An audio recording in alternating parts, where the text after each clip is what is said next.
So I built my own DAW.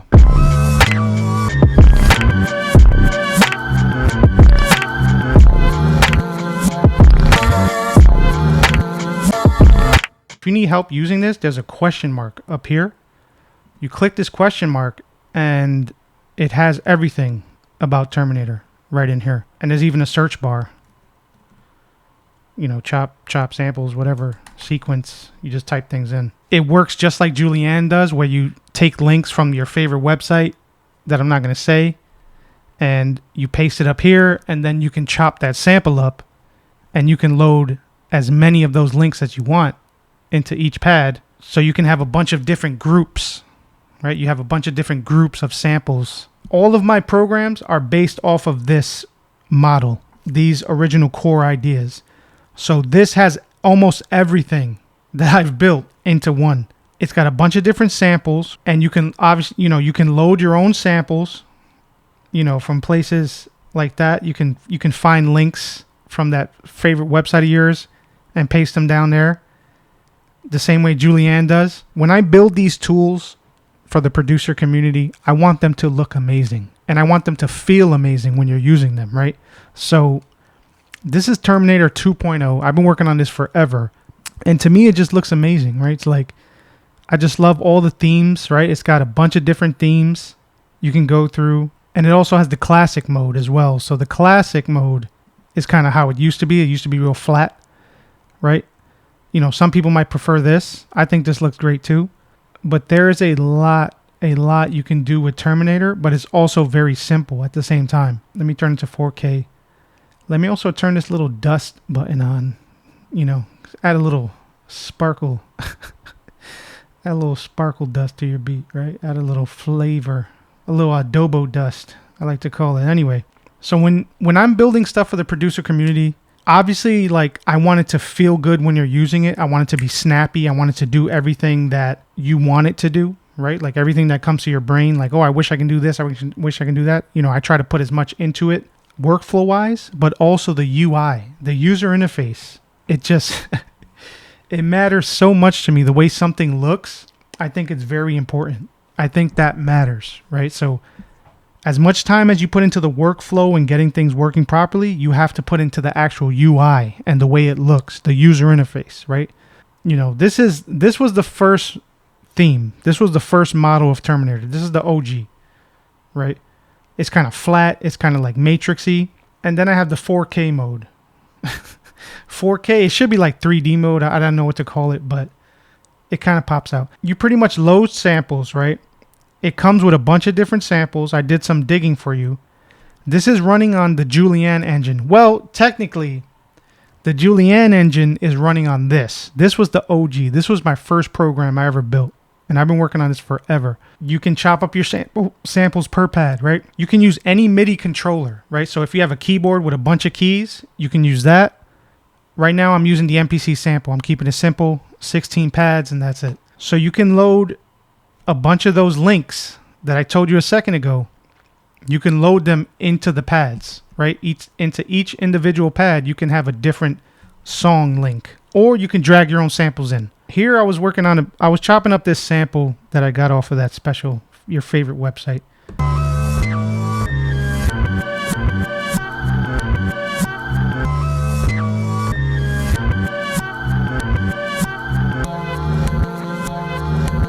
You have a sequencer here. You can sequence that.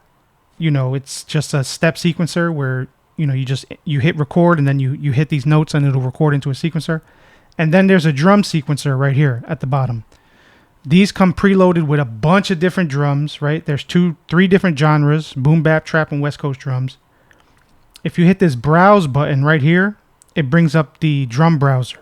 So the drum browser, you can just browse through all the drums and you can live preview them as well. So I have a drum break here, or I have a drum sample I built, a drum loop.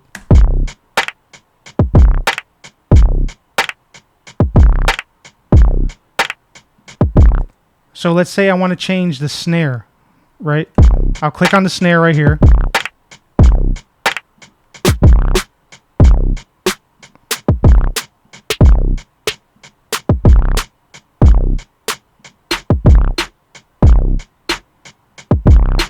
And let's say you like that one, you just hit load and it'll load it in. If you hit close, it's going to go back to the one it was before. So I'm going to just leave it how it was. And you can do this with every drum sound. And right down here is the bar graph editor, where each of these sounds, you can alter the shift, like where the note lands per note, the panning, the velocity, right? Like how much velocity you add to it. And you can record these live, right? So if I hit drum pads, this drum pad button right here,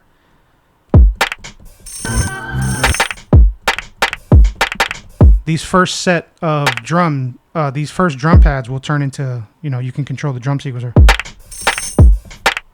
So if I open up a new sequence, right? So if I hit this plus sign right here, and I'm going to turn my grid off, right? My grid is off. You can turn it on if you want to quantize your recording, or you can turn it off. I'm going to turn it on. I'm going to turn 16 triplet on, and I'm just going to hit record, right? So there's a record button right here.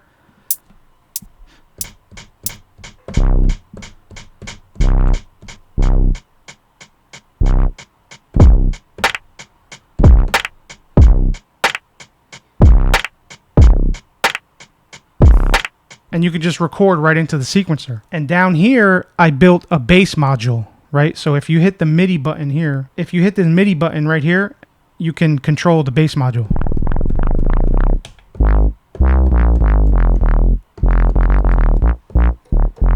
It also has where you can lock it to a certain key, right? So if your song is in the key of C, you can lock it to that, and no matter what button you hit, it's going to be locked to that note.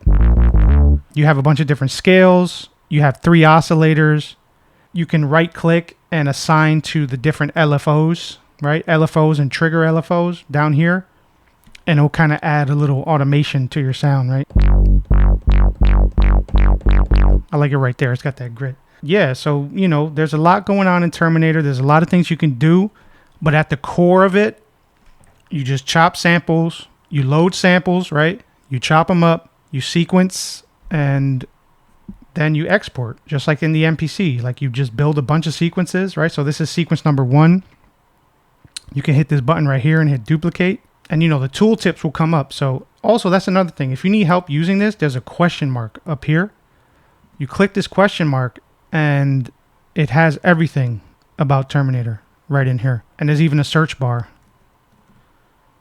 Chop samples, whatever, sequence. You just type things in. Turn your tooltips on, right? And it'll tell you what every button does.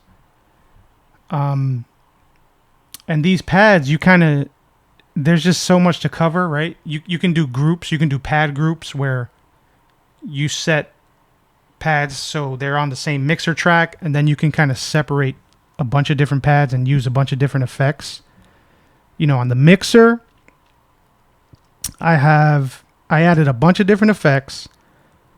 And what I like about the mixer is that it has a gain match button right here. So the gain match button, no matter how hard you drive your effects, every single effect is going to put out whatever volume that came into it is the same volume output that's going to come out of it. So you only hear the effects, right? You don't hear the boost in volumes. You can do that on the faders. You can really hear what those effects are doing. Because sometimes if an effect makes your sound louder, you think it's better by default, which that's not always the case. Gain match is dope. It's got plug-in delay. You have the sends. There's 4 sends you can use over here to the right. You probably can't see them. They have some sizing here. You can make the tracks bigger, smaller. You hold shift and you can select multiple tracks, right? You can move them up and down. And as far as the effects themselves, if you click an effect, right, you see it's highlighted green. What it does is it puts it at this bottom bar right here, this bottom menu. These are your effects. These are the effect edit screens, right? The effect edit tabs. So, you can customize this. If you right click any of these knobs, you can MIDI learn. So if you have some knobs that you want to use to kind of control these faders and knobs, you can use a MIDI controller to do that. Just hit MIDI learn. So you can create like your own macros group at the bottom. You'll only see what you put down here, if you click on the effects. Maybe you only want to pay attention to a filter on the sample. You know, maybe you have some flanger effects over here. The vinyl tape effect is crazy. The vinyl tape effect in Terminator is actually pretty dope.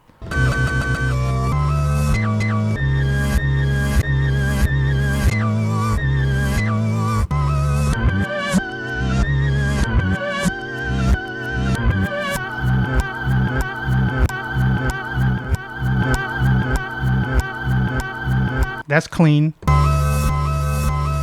And listen to the volume as well. It stays the same because of gain match.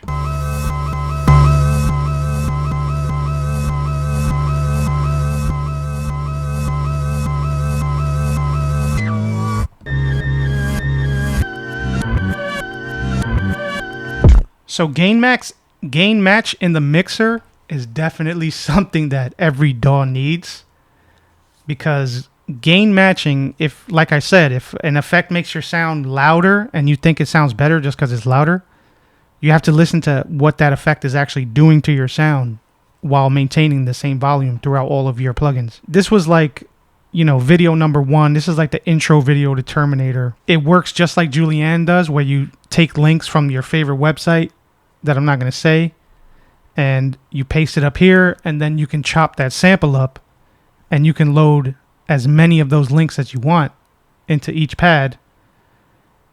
So you can have a bunch of different groups, right? You have a bunch of different groups of samples and mute groups and all that stuff. So you can get real crazy with it. This is Terminator. Check it out on kilovic.app/Terminator. The link is in my bio. Thank all you guys for, again, join the Discord community, right? The Discord community is growing by the day. And you know, I want to thank each and every one of you guys for supporting Kilovic cheat codes from day one. You know what I'm saying? Even the new, you know, if you're new to Kilovic cheat codes, this is a brand that I've built from the ground up. It's only me, right?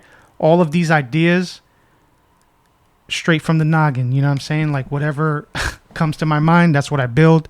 I listen to you guys. I see what you guys need, right? As far as feature requests and stuff.